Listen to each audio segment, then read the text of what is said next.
Hey, good morning. It's live time. Hello, Team David Meltzer. Can you hear me all right, Jeremy? How are you? Good to see you. Good job being on there today. Working on it. Uh, let's make sure we put on this pin here, just so you know, if you could pin free training first so people know what that number's for. So, because it just doesn't pop up that big for people. So, if you could put free training, then the number, then the email address. So, if you want to come to my free trainings on Friday, it's 949-298-2905, or email me at david@dmeltzer.com. All right. Thank you, everyone, for joining me. Let's get right to the questions. Let's go live. We're going to fire through this. If you join me, welcome, welcome, welcome, everyone. Happy Wednesday. You're right. It is hump day. The days run together into positivity. Hello. Oh wow, David! One moment, one second. David, wow, can't believe it. You got it. Hey, man, David, how are you? I live in Florida and I want to play something for you, please. Just a Okay. moment. I All was right. actually playing on my piano. Love you, man. You always, like inspiring people, love you, man. Just one moment. Okay. All right, let's see this. Justin, this is awesome. Check it out. Yeah. I do actually magic as well. I can show you something later, but I'll play something, yeah. All right.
Nice.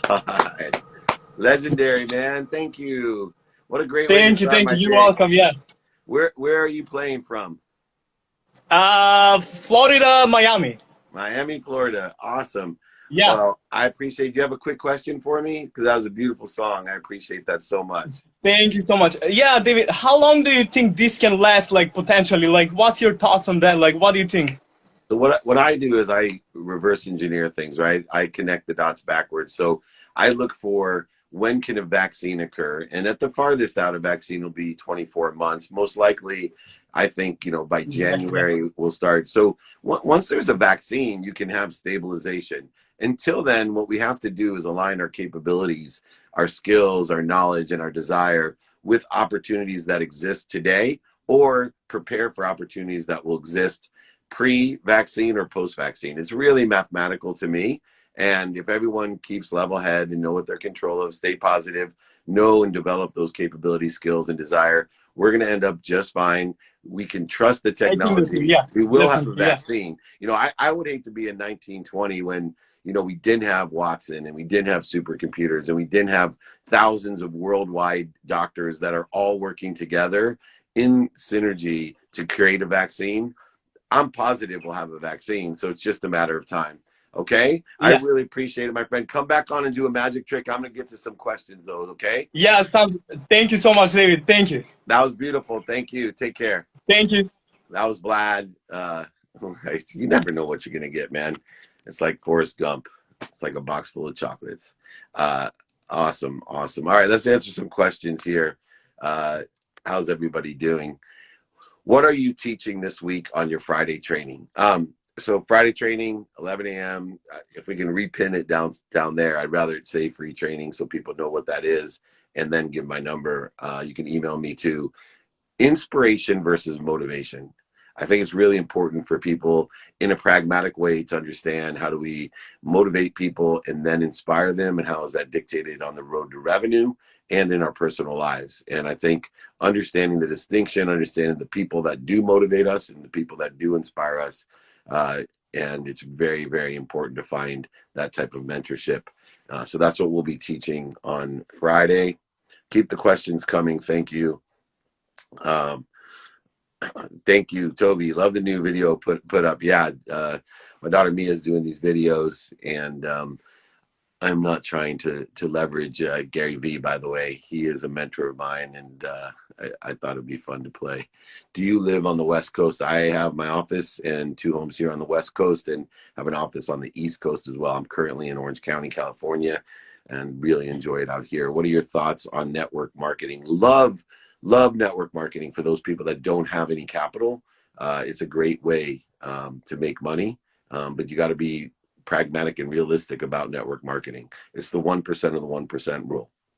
They're betting the good products. The good products are betting, and you want to find a product that you believe in, but the good products are betting that 99% of the people will quit after 25% of the way there, and another 99% will quit after 50% of the way there. But the 1% of the 1% can make millions with no capital invested.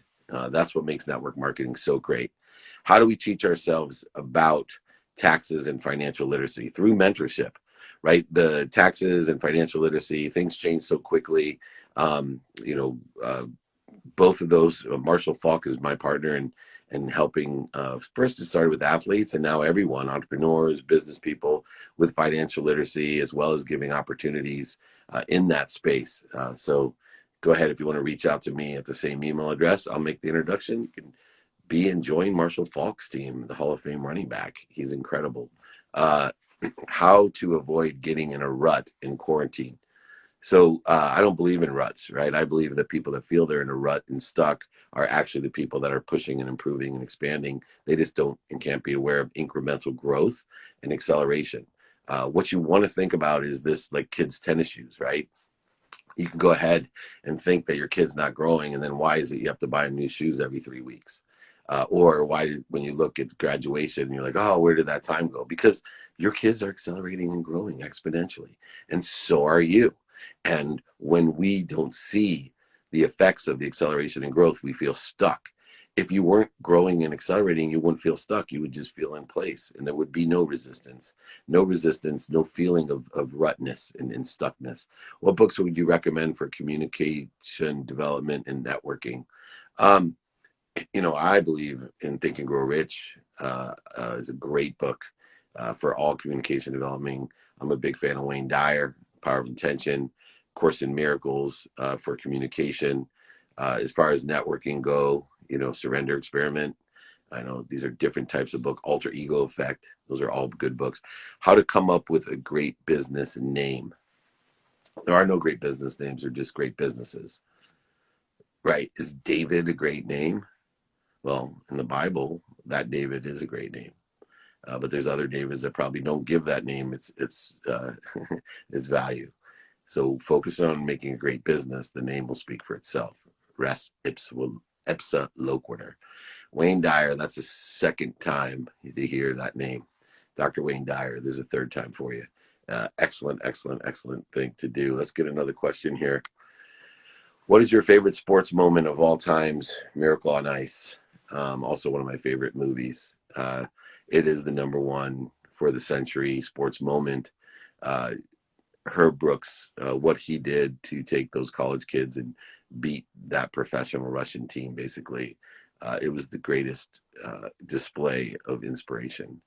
And the thing that I love most about it is not just the victory over the Russians, it's that after that, they went and won the gold medal in another game. Most people don't even realize what that must have taken to do. But that's where many of my lines of life come from, especially the legs feed the lion. It shows what we can do as a team. There's so many things in that game. So if you haven't seen it, in 1980, Miracle on Ice, check it out. Greatest sports moment of all time for me. Why people are not consistent and quit. Because their senses are weak. I really believe the reason people don't enjoy the consistent, persistent pursuit of their potential is because their senses don't realize it, and they don't see what the effects of what they're doing are, and so they think it's a waste. So your eyes, your ears, your nose, your mouth, your touch are all very faulty systems, and your memory is even worse. So we can't distinguish acceleration and growth. We can't distinguish from it. So, we quit when we feel like we're wasting our time. You're not wasting your time. Find things. This is why I take inventory, right? Take inventory, utilize being a student, your calendar to take the inventory. Take inventory and ask yourself, where was I? Where am I today? And where do I want to go? If you take that inventory every day, where was I? Where am I today? And where do I want to go? You'll see the kid's tennis shoe.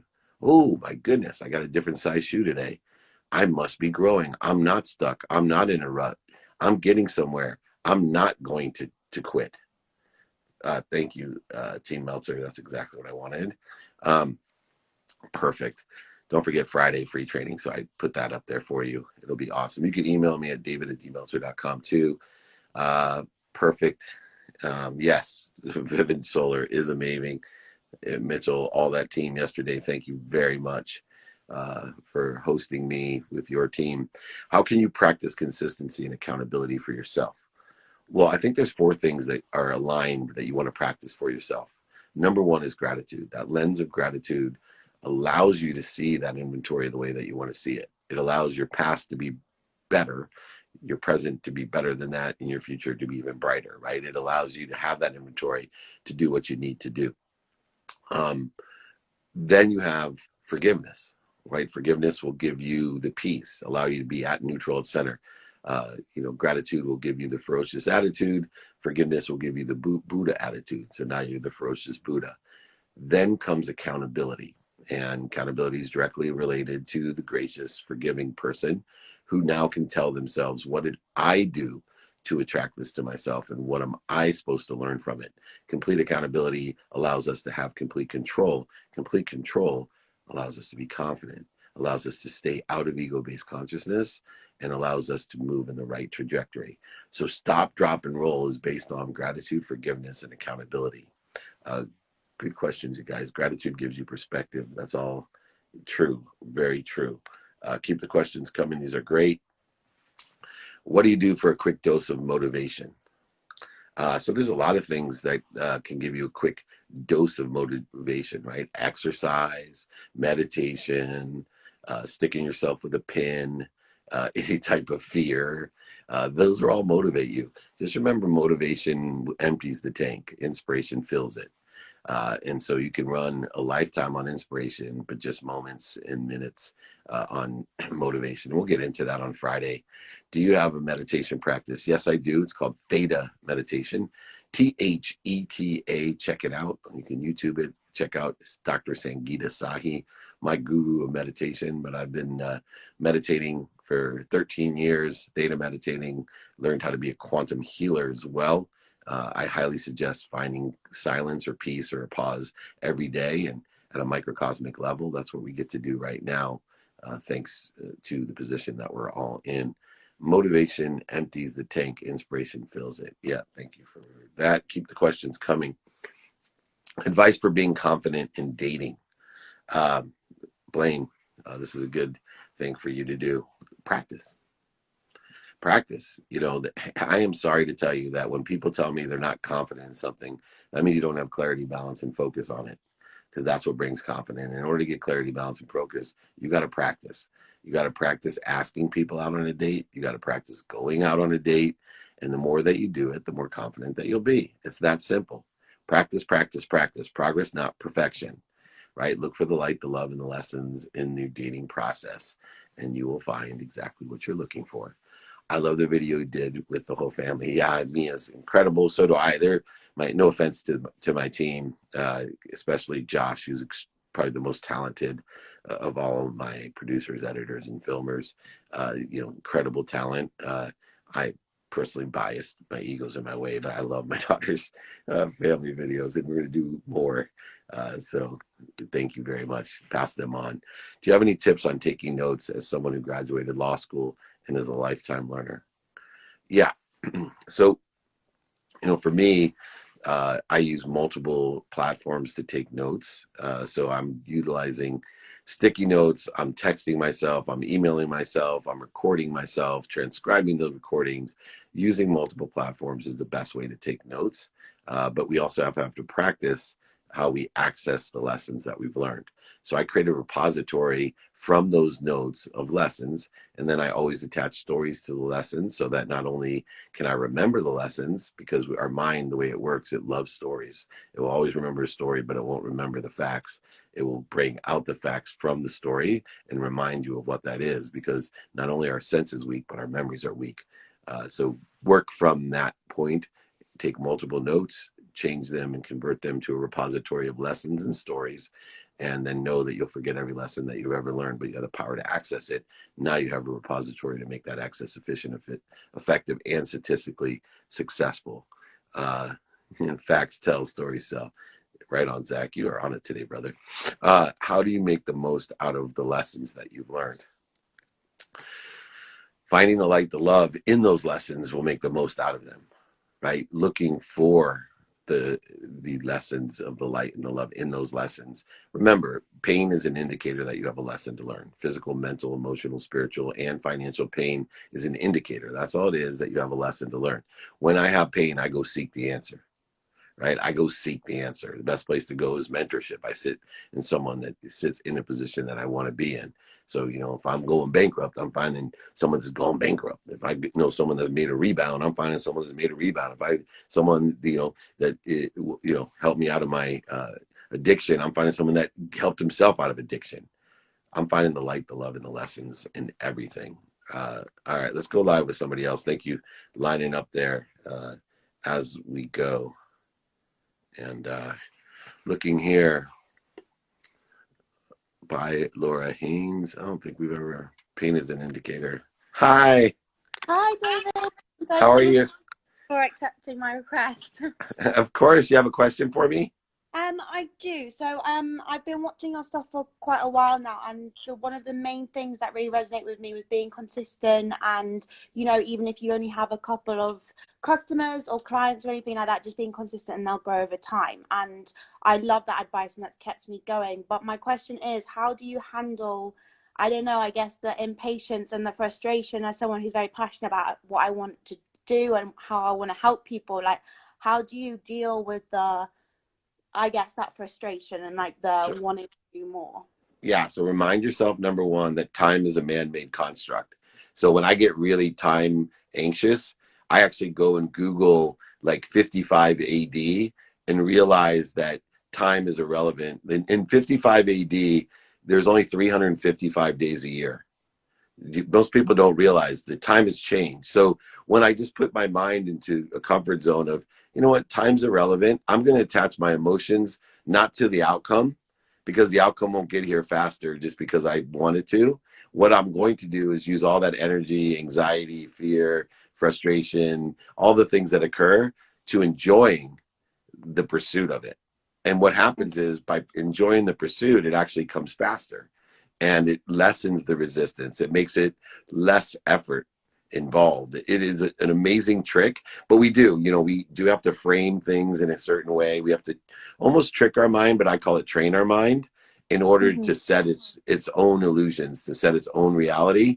So sometimes we're so, especially with time, distance, like a lot of the math things, that because in elementary school we're taught that these are truths. Yeah. When they're not truths, right? As easily as there's 365 and a quarter days a year right now, Easily, 1,000 years from now, people will be like, no, time's infinity. There's no such thing as a year. Look, when you can see things in the context of 1 billion years, there is no regulated seasons. That's why it seems like there's some sort of climate change or whatever it may be. This may be true, it may not. I'm just saying, when I put myself into a better mindset, I can really enjoy the pursuit of what I want. No, absolutely. Thank you so much. That's so helpful. Thank you. You're welcome. Keep following. I'll see you on Fridays for trainings. Thank you. You. Bye bye. What a good question. Time is something that I spend, at least I have 2 study periods during the day where I'm a student in my calendar, paying attention and giving attention to what I have planned, what I don't have planned, and the sleep that I have. But I also study time, right? I study the Course in Miracles. I study human nature. But time is something that can help you live in peace, be more efficient, effective, and statistically successful. Let's get back to a few questions here. These are great, by the way. How can you work with family, putting all ego aside? Well, first of all, you can't put all ego aside. The ego's always there. It's how quickly can you get back to center? And knowing that more interference, more corrosion to the connection of inspiration occurs with people that are more relative to us, because they make judgments and conditions on us based upon ourselves from the past. Right? So you may have relatives that they judge you or put conditions on you because of actions that you took when you were 12 and now you're 52. And this causes all types of interference and corrosion and ego of fear, separation, inferiority, superiority, guilt, resentment, offense, anxiety, frustration, all the secondary ego-based emotions that are tied to fear. So one, being aware that when we're working with family or people that are most relative to us, meaning people that have known us a long time or are more apt to put judgments and conditions on us or tell us what we should be voting for or what we should want in order for us to resent them or be offended by it, we just have to be aware of that and then utilize the superpowers of family, which is we also can trust one another more. We also know the light, the love, and the lessons with superpowers of each other. We know the good stuff too, not just the bad stuff that we put conditions, judgments on and create more ego-based interference, but we also can have more light, more power, and more love from those people. And that's the duality, that's the conflict that we have in working with family. So those are things to be aware of and things to work on and practice. Advice for a 23-year-old graduating college with no idea what to do. All right, find your what. That's it. Find your what. Take your time, but find your what. Wake up every day. Right now, you are at nothingness. You've got to get to possibilities. And so go ahead and take inventory of your values, your personal values of what's important to you, your experiential values of what you want to experience, your giving values of what you want to give to others, which will motivate you to receive. And when you figure out, I want to build this, I want to do this for others, I want to buy my mom a house or a car, I want to build a community center in Africa, then you can decide on your giving values. I mean, you're receiving values. Once you know what you're going to give, because everything comes through you for others. So most people reverse that. That's why I put giving values before receiving. Because once I know where I want to direct everything I receive, it takes the interference out of receiving it. It takes all the guilt and all the unworthiness and all the things when you know that it's through you for others and you're just here to appreciate it. Appreciation is a duality. It's one, being grateful for everything that you receive, and two, adding value to it and giving it away according to your giving values. So go ahead and take inventory of your values, then get clarity on what you want. Go ahead and balance it within those values. Make sure it's aligned, it's synergistic, it's supplementary to those values. And looking at those on where was I yesterday, where am I today, or where was I in the past, and where am I today, and where do I want to be? Then get focused in on it. And at 23 years old, you will have an idea of what you want. And don't be afraid to be a hypocrite and change your mind tomorrow. I want to be a doctor. Nope. Want to be a lawyer. Nope. Want to sell legal research online. Nope.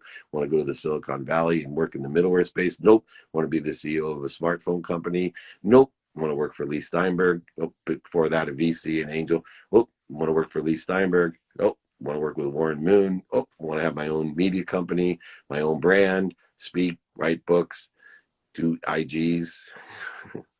See how that works?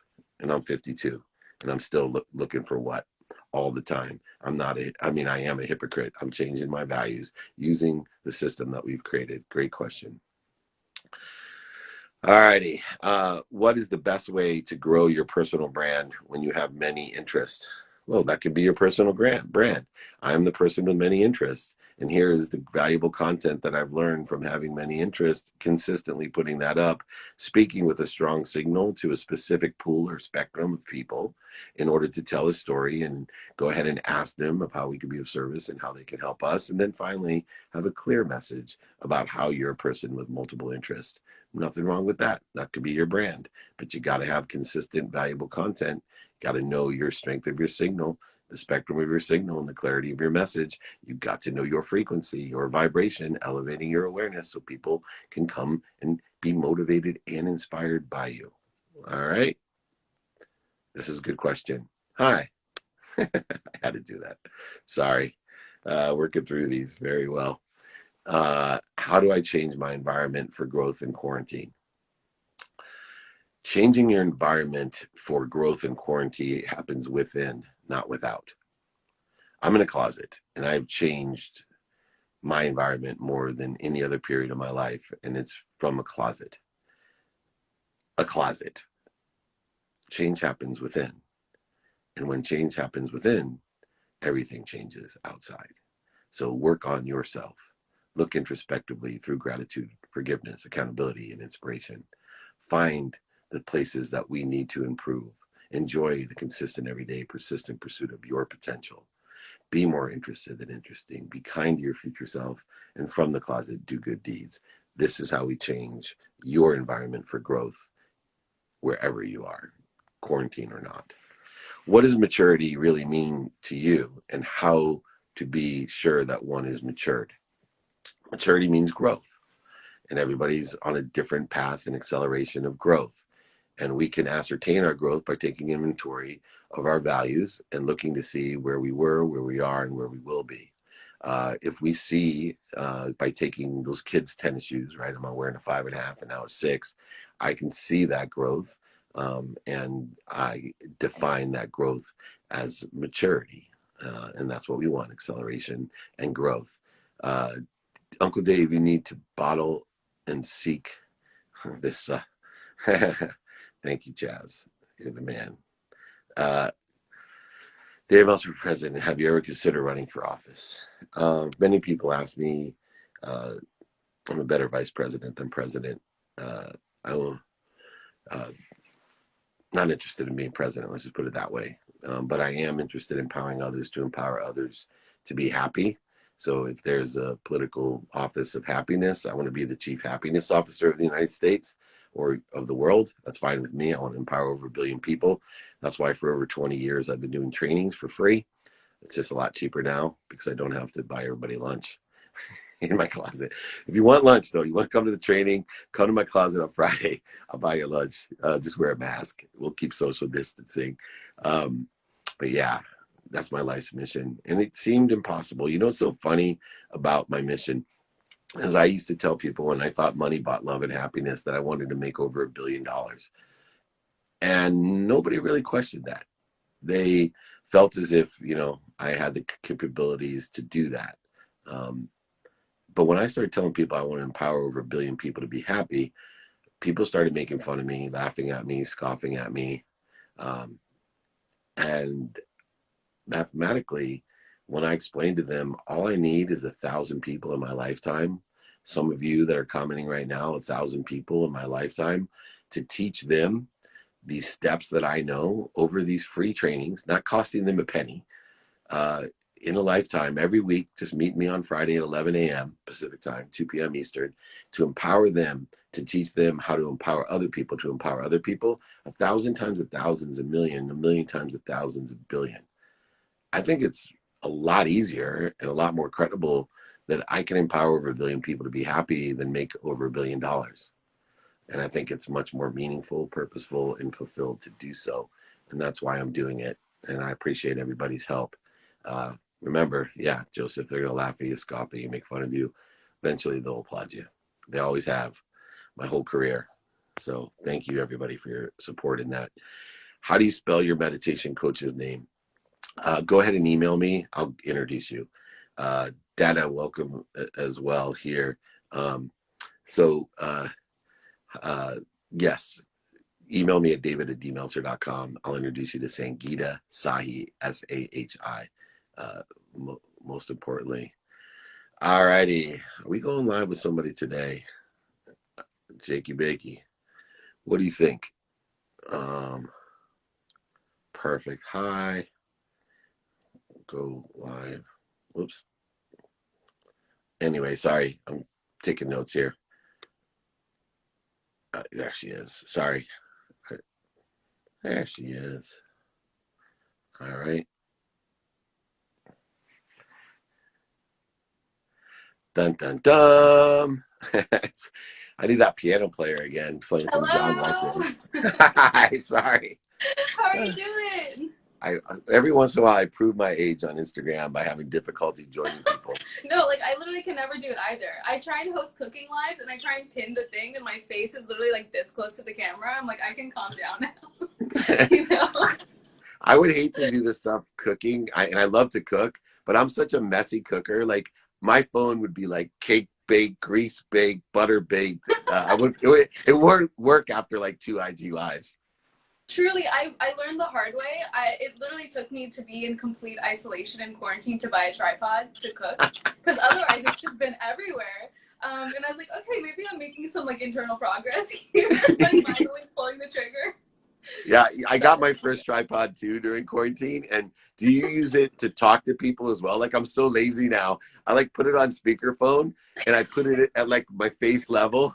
And I'm like talking all the time, carrying my tripod around, putting it down. It's so sad. I'm like, I know, truly. I bought it in order to do more like cooking lives and not. So this is the backstory. I was propping up my phone on like a kosher salt box. Like it was getting really ridiculous.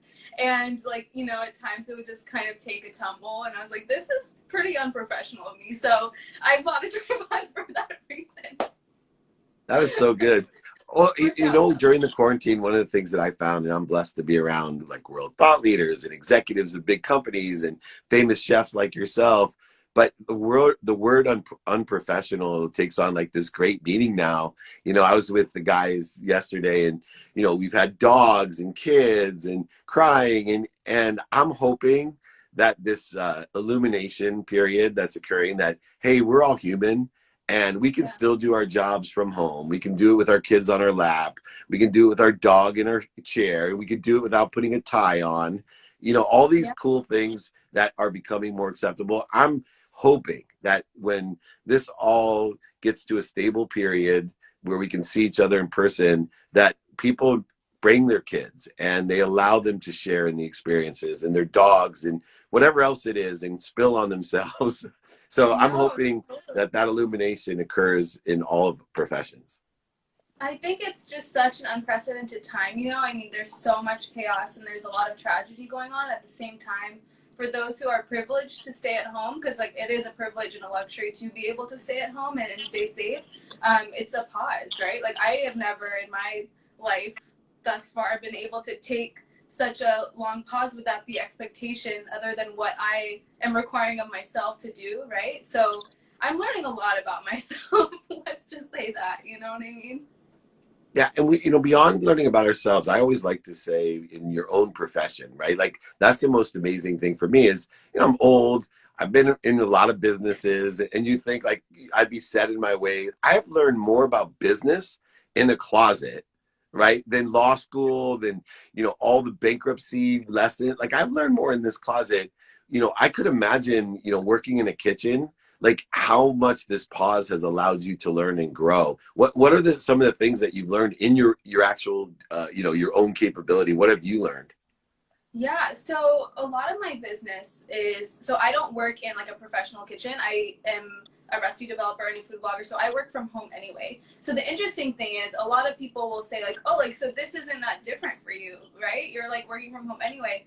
But it's just like, it's the complete opposite because my passion is to be able to feed people, right? So like I am that person who's like walking around New York with like cookies in my bag, like ready to like give it to everyone I know. And to not be able to share that part of my job with other people that I love, it's just it can be a very stifling existence, right? And you know, I'm also the type of person that like in the morning I'll go to my local coffee shop and I'll have like a 45-minute therapy session with my barista. And it's like those little things, right, you take for granted for sure. And for me, the change and what I've kind of learned from it is that, you know, what if you like had everything right now, right? Like, what if you can actually just live in the present and be like, okay, you know what? This is my existence. This is what I'm working with. How can I actually make the best of it? And I think a lot of people, like I've been seeing online too, you know, this pressure to like, oh, if you don't come out of quarantine with a side hustle, like that's the worst thing ever. And I just totally disagree with that. I think if you can come out of quarantine being like, okay, this is what's important to me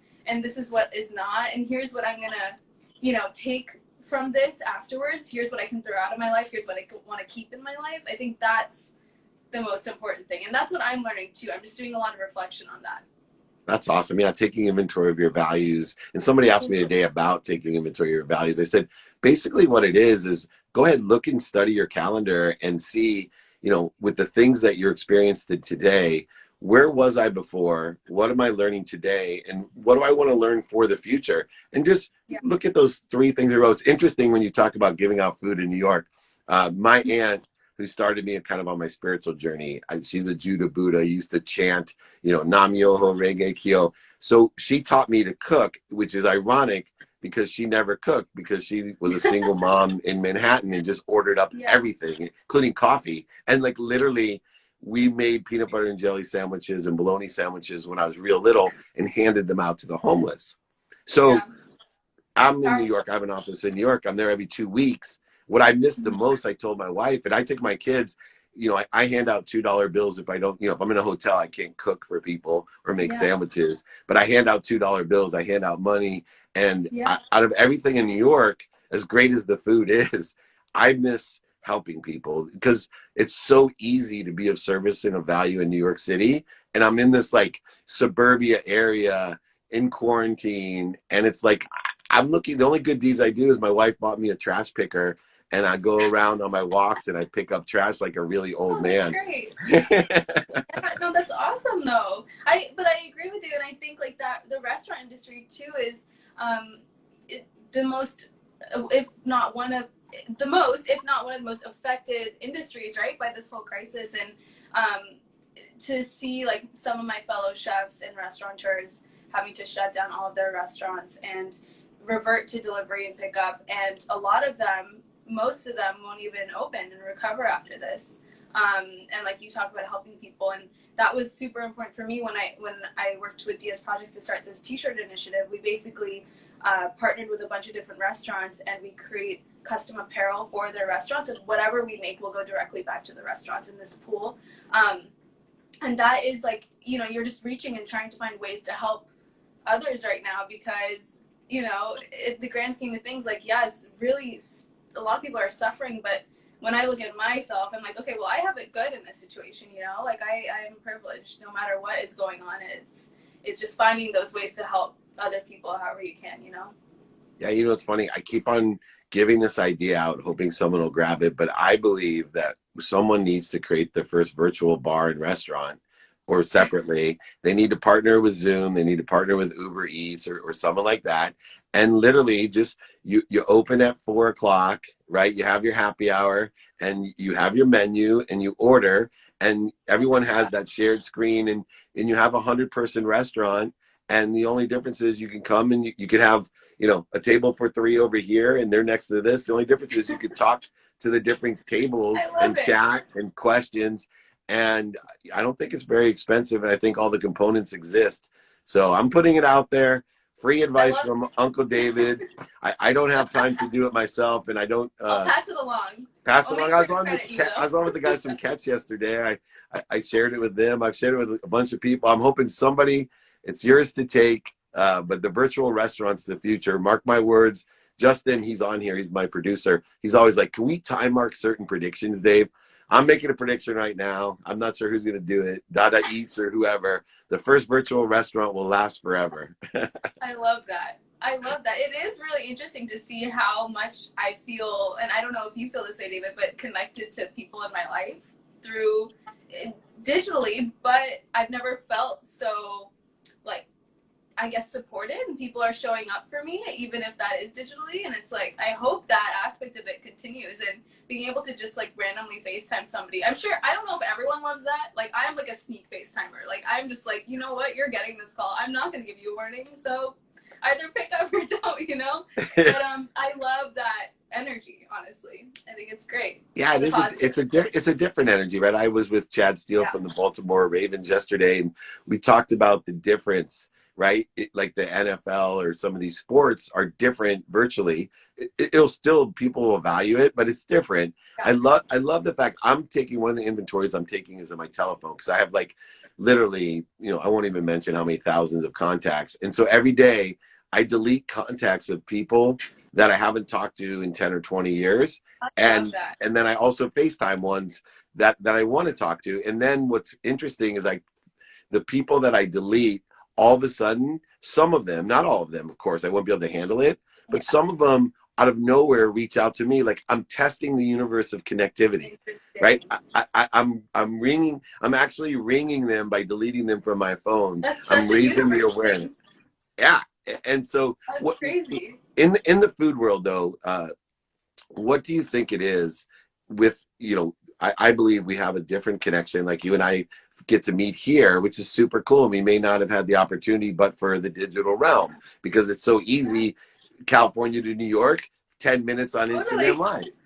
But how do you describe the difference in the food world of, take my virtual restaurant, which would be fun and it would be different, but I'm having dinner at home with my family, and it's a very valuable lesson to me, because I get to go to the biggest sporting events and entertainment events in the world with the most famous people, and everyone's jealous of me. And I have learned once again that I'd rather sit at home with my family. I'd pay money. I've wasted thousands of dollars going to the Super Bowl. I would have been much better off just having dinner with my family. What is it when you combine, people together at a table or a bar, sharing a drink and food together? Can you describe as that's your realm? Why is that energy so special? Yeah, one of the things that I miss the most about being in isolation, being in quarantine, is being able to cook for the people I love and cook for my friends. There is a very different sort of energy to gather around a table and connect with your friends. And I think food is ultimately the main unifier and connector. No matter who you are, no matter where you are, everyone is eating, everyone has to eat. You bring your different cultural influences, you bring influence from your travel, you bring influences from, your ancestors, right, to the table. And I think, that act of sharing that love and that care is very special. And that's one of the things that, you can't do anymore. So I guess moving into the digital space, right? I've seen more Instagram lives. I've seen more chefs cooking online than ever before. I had never done an Instagram live before this happened. So, I think one thing as well is that a lot of people want to cook. They want to learn how to cook, but time is the biggest impediment, right? And now that people are at home, they have the space, they have the time to do it. And, you're seeing so many people kind of all become their own little like mini food bloggers, which is so special and it's so cool. And to be able to connect with chefs who, you may not even have been able to go to their restaurant, whether that's, they're across the country or you never would have experienced it because there's like a reservation list that's like 1,000,000 miles long. I think that food is always going to be that unifier. And I think that's still somewhat existing, albeit in a digital space. Yeah, no, exactly. I've got to tell you a quick funny story. So one of my oldest friends is a guy from Akron, Ohio, Kenny. All my friends know Kenny. And Kenny, I travel all over, so I send him pictures from my favorite restaurants, like, corned beef sandwich from Sarge's in New York, or, something that we've shared together. Cute. And he texts me back one day. This is pre-COVID, right? He says, "Hey, Dave," he goes, "remember when you used to take pictures of, food and you mail them to me, and then we discuss, I'd call you and we discuss the meal?" And I was like, "No." He goes, "Exactly. Stop sending me the goddamn pictures." Um, Oh my God. I love that. But I do think there is an ego-based clearing that occurs when we share food, because at its core, the ego, has the need to be fed. And meaning when we feel confident that we're going to be alive, that we have sustenance, and we're sharing with the people most relative to us, it clears a lot of the interference and allows us, to have this emotional connection that's far greater, because fear is out of the way. Everybody's going to live to tomorrow. We all got food. And you can see it in, I go to Africa, you can see it within the animal kingdom as well, that there's a certain energy, when the lion's there with their cubs and they're feeding off of a zebra or whatever. Not too good for the zebra, but for the lions, they're sharing a really special moment. No, totally. That last thing real quick, because you have a different perspective, your age, your experiences, your profession. I'd love to get your perspective and advice. I saw someone here that said they lost hope. They need help. I always say, do good deeds, go seek professional help. There's plenty of people that can help. What advice do you have for people like our friend that's on there right now that feels hopeless and anxious and frustrated and scared? Besides going to seek professional help, do you have any advice for them? Yeah, I think sometimes we feel like when we're going through something that it's going to be a burden on other people if we share that feeling and if we share that emotion or whatever we're going through. And I think that's kind of one of the biggest misconceptions. I think growing up, I was always way more of a private person. I didn't really want to share what I was feeling. I didn't want to share, anything that just felt kind of weird or icky. I was just like, I don't want to burden other people by telling them how I feel. Why would they care? But then when you flip the script, right? And I'm like, if my friend came to me and they were going through a hard time, I wouldn't be like, oh, that's a burden. Like, I don't want to listen to that. I would totally accept it and embrace it and want to be there for them. I think one of the most important things for me is A, really leaning on a support system, and B, also knowing that the support system is within yourself. So I've never felt more emotionally stable and also emotionally unstable in my life, but I'm embracing both of it, right? So if I have any thoughts that come up, then I'm like, okay, this feels, why am I thinking about this so much? Why, am I insecure about this? Or what is going through my mind? Instead of pushing it down, which is what I think we've been really conditioned to do in our day-to-day life, because we're so on the go, right? Instead, I'm like, okay, I'm going to welcome this feeling. I'm going to see what it's all about. I'm going to ask myself why I'm feeling this way. And I think when you tap into that, you're going to feel more connected to yourself. And then also leaning on your people, because they're there for you, even though you think it may be a burden that they're not.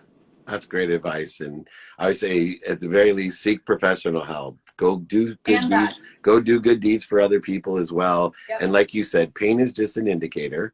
It's an indicator that you have a lesson to learn: physical, spiritual, emotional, financial, all of these different things. It's just an indicator. So when you feel pain, tell yourself, this is just an indicator that I should be excited about. I'm going to learn something. Now I'm supposed to go seek the answer. And a lot of times, like you're saying, the answers lie within somebody else. People that sit in a situation to help us. It's people that sit in the situation that we want to be in. People that sit in a situation who love us. So I think that's just a tremendous way to end this, and a tremendous piece of advice. I'm going to let you cook for me next time I'm in New York. So put that on your list. 100%. 100%. It was so nice to meet you. Oh, you're a doll. Thank you. Thank you so much. Stay happy. Bye. Bye-bye. Thank you. You too. Bye. Amazing. What a great, we started with the song and we ended with the song. I hope you understand what I'm saying. Sama Dada Eats, check her out. Just an incredible person. That's all I got to say. I appreciate everybody. We got to jump to the day. Remember, Friday, free training for everyone. Help me with my mission to empower over 1 billion people to be happy. I will not sell you anything, I promise. Please come to our free trainings on Friday. Join us every day, 8 a.m. on Instagram, office hours at 3 p.m. every day as well. Reach out, ask for help, ask others how they can be of service as well. Be kind to your future self and do good deeds. Have a wonderful, wonderful day.